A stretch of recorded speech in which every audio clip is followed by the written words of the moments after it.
Dari Ray Play Bass. Ray main bass. Mau tanya dong, apakah realistis untuk seseorang yang punya penghasilan 7-8 juta per bulan untuk punya rumah dan mobil? Ini kondisi di Surabaya. Ada saran nggak untuk punya rumah sendiri? Ini pertanyaannya betul nggak, tapi kalau dia mengkonstruksinya kayak gitu. Dia ngomong penghasilannya sekian, punya rumah dan mobil udah realistis apa enggak, itu pola pertanyaan yang betul kan? Itu pola pertanyaan betul. Dan sebenarnya tadi aku sempat nyari data ya. Iya. Aku tuh sempat dapet tuh ada satu data. Jadi datanya ini itu dari Kompas. Oke.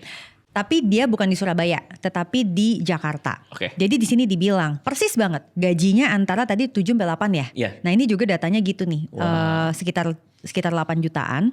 Rata-rata biaya sewa rumah di Jakarta, aku pakai Jakarta aja ya, itu sekitar 3,9 juta per bulan. Artinya apa? Orang dengan gaji 8 jutaan itu hampir setengah gajinya dipakai buat bayar biaya sewa. Buat rent ya. Betul.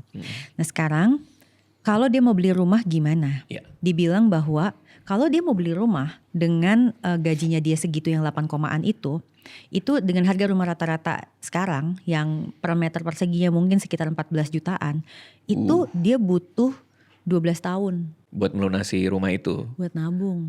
Hah? Oh iya, buat nabung, betul. Iya. Buat nabung. Artinya kalau dia mau punya itu sekarang, mau gak mau solusi dia hanya KPR. Ya, nabung pun juga nanti kena inflasi kan. Dia ngejarnya juga susah pasti. Iya. Jadi dia mesti cari rumah yang harganya ekivalen segitu. Oke. Dan itu kan masalah dengan perumahan apa sih? Kan itu space-nya limited.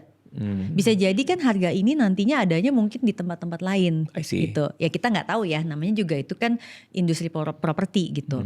Tapi bayangin seperti itu. Jadi pada saat tadi dia mengkonstruksi pertanyaannya adalah, kalau dengan gaji sekian, masuk akal gak sih untuk saya punya rumah sendiri? Iya. Gitu. Jujur berat. Tapi kalau dibilang masuk akal, bisa aja dengan syarat berarti pengeluaran dia yang lain itu dia kecilin banget. Oke. Balik lagi ke pembahasan piramida kita tadi itu, Iya. berarti yang lain-lainnya tuh hampir kosong. Porsi maksimum untuk gaji 8 juta yang untuk membiayai KPR tuh berapa kalau menurut Mbak Prita? Ada persentasenya kah? Ada. Jadi kan kalau dia 8 juta ya berarti kan dikaliin sepertiganya nih. Nah, oke. Kalau setengahnya aja kan 4, berarti kita ambil sepertiga mungkin sekitar 3 juta lah. Oke. Oke, jadi artinya dia hanya bisa nyicil rumah yang harga 3 juta. Pertanyaannya, rumah harga berapa tuh yang cicilannya kira-kira sekitar 3 juta segitu. Nah, kita cara ngitungnya gampang. 8 dikali 13. Berapa tuh 8 kali 13? 8 dikali 13. 8 Kenapa kali dikali 13? Karena kemungkinan dia ada THR. Jadi Oh, aku kalinya 13 13. gaji. Jadi pokoknya setahun 104. 104 juta. Kali 5. Berarti Kali 5 harga tahun. rumahnya 500-an.